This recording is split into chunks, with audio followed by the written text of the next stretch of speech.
Welcome to Celestial Time. This is the Old Sage coming to you from Hartsville, Indiana. We're going to be doing lesson 3 of astrology today.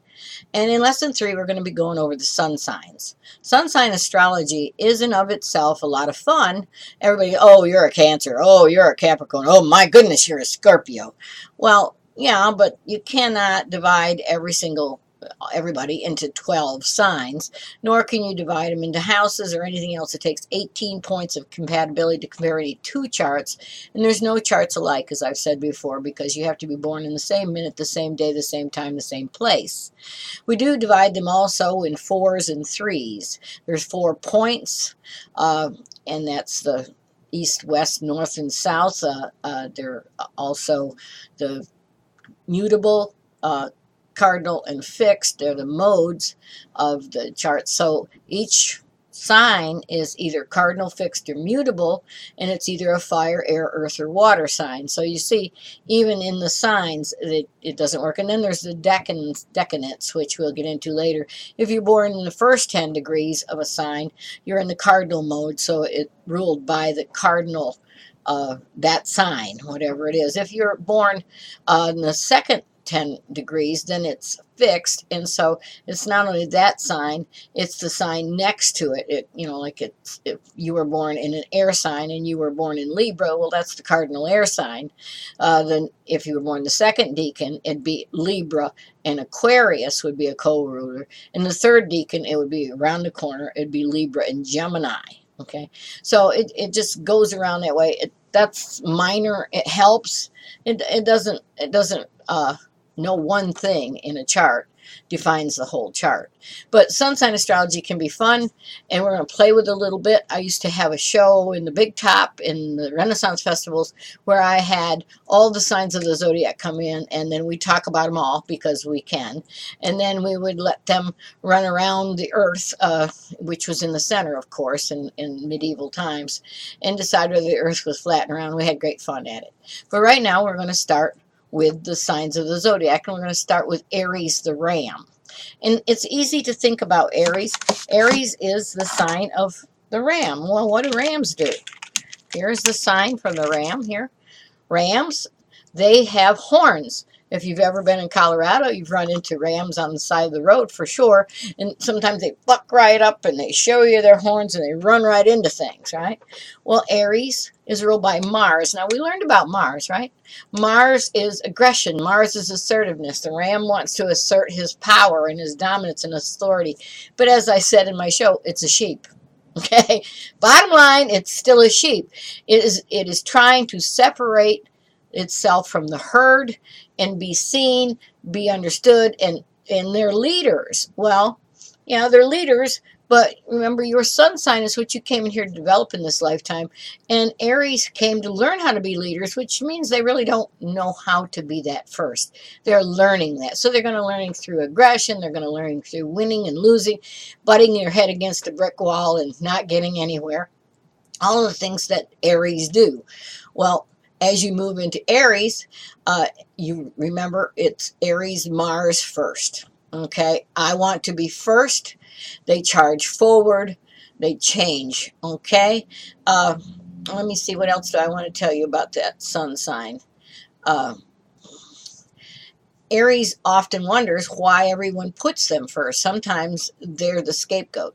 Sometimes they don't understand why they always end up in roles of leadership, and that's kind of the last thing they want. It's called resistance to the sun sign, okay?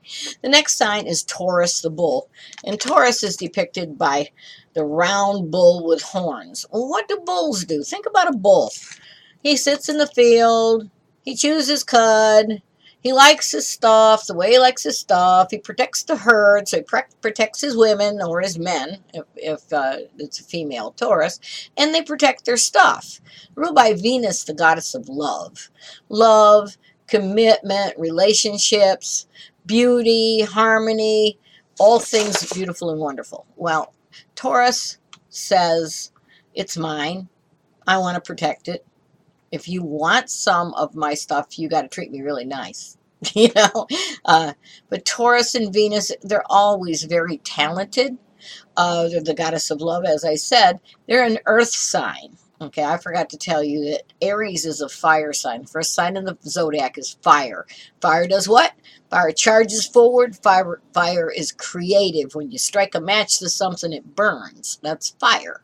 Okay, when you have a fire sign in your life, they can burn brightly or they can burn out. Okay, just depending on where they are in their journey. Okay, all right, but Taurus is Venus ruled, and Taurus likes to be pleased, and they like to please, and they like to sit back. They like to say, "This is, I like it the way it is. I like it. I like my stuff the way it is." Okay, so here we have Taurus the bull, and that comes in at April 21st to May 21st. Aries comes in at the equinox, March 21st to April 21st. Gemini, the twins. Think about the twins. It's easy when you think about the signs themselves. This is a gift for it. And the twins are born communicating. They are ruled by Mercury, messenger of the god. So we talked about Mercury in the planets. Remember, if you know the planets, you know the signs, you know the houses. We'll get into houses later. You put those things all together in all kinds of varieties, but it's the same archetype or the same theme. Okay, so now we have Gemini. Gemini communicate. Geminis are the communication experts, born to talk. They never shut up sometimes. They love diversity. They love challenge to their mind. This is an air sign, the first air sign, so it is a mental sign, and they can be they can be mental sometimes, yes, but it is not the cardinal air sign. It is the mutable air sign. We'll get into modalities later on, but that means they're malleable. They're the first double-bodied sign around the wheel.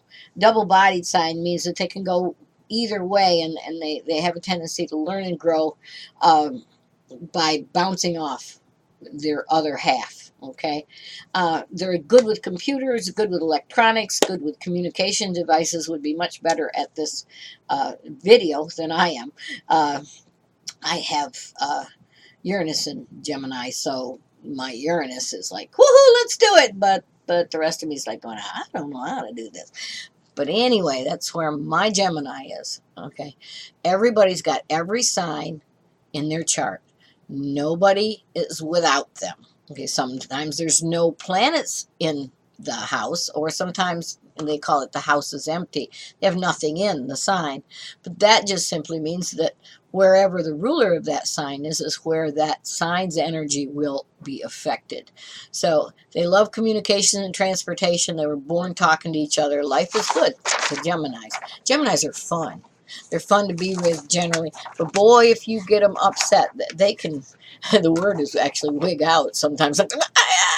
You know, lots of stuff. I have a lot of Gemini friends and I love them dearly. But they can get putter faded.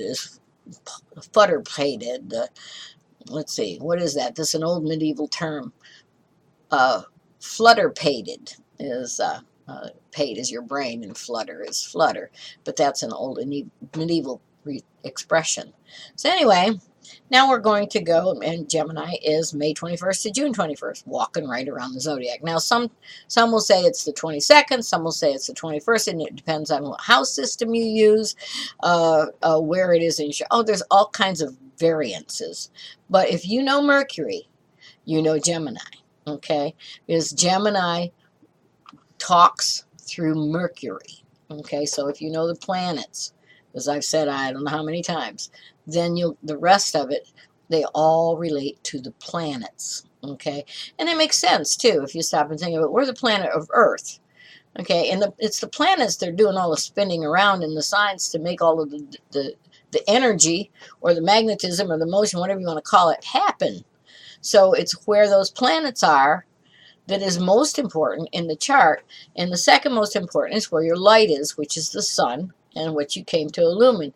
Next we have Cancer, the crab. Now what do crabs do?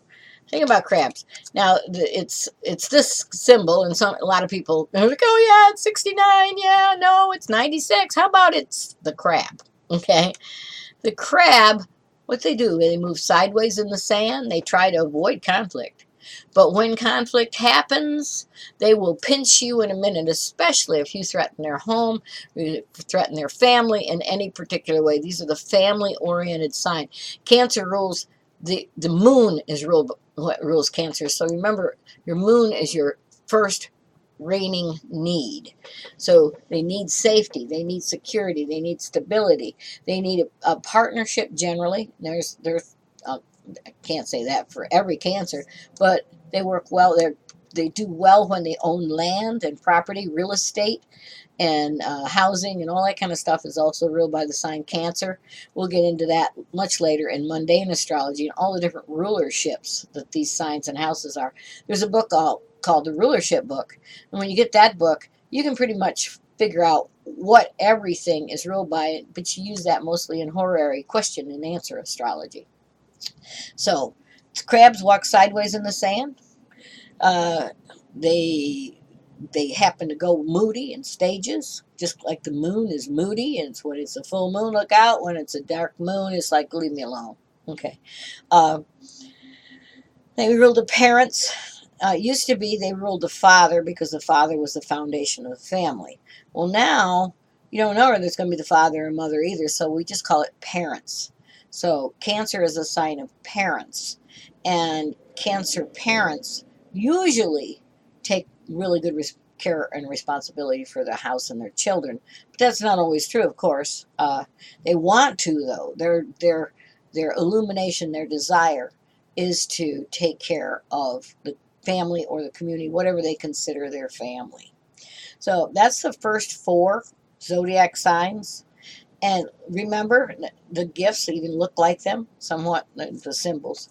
And we're going to be doing all 12 signs. And then after that, we're going to go into the houses that these signs sit.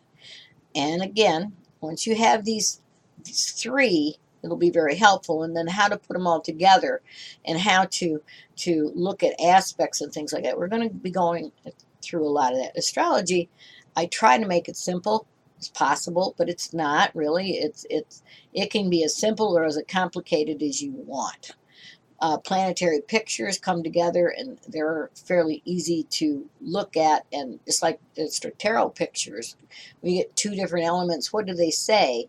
You have to have the archetype of the sign, you have to have the energy of the planet, and then where they all sit is the house, and that's determined by what time you were born. Where and what degree is the sun rising wherever it is around the earth. You might have been born at midnight, but the sun was rising on the other side of the earth opposite of where you were born. Okay? So just bear with me. I hope you've gotten your chart now. Call me or text me. Mostly text me at 832-444-8380. Don't forget to share this and subscribe. I've got them all down on my YouTube page, Celestial Time, THYME.com, Celestial Time on YouTube, also Celestial Time on Facebook. So give a watch and a look and a listen, and I'm going to do Astrology Lorena's way, okay? Because I like to keep things kind of fun and as simple as humanly possible, because I don't really want to wow you with astrologies. I want you to understand your chart and perhaps be able to move forward and help other people understand theirs.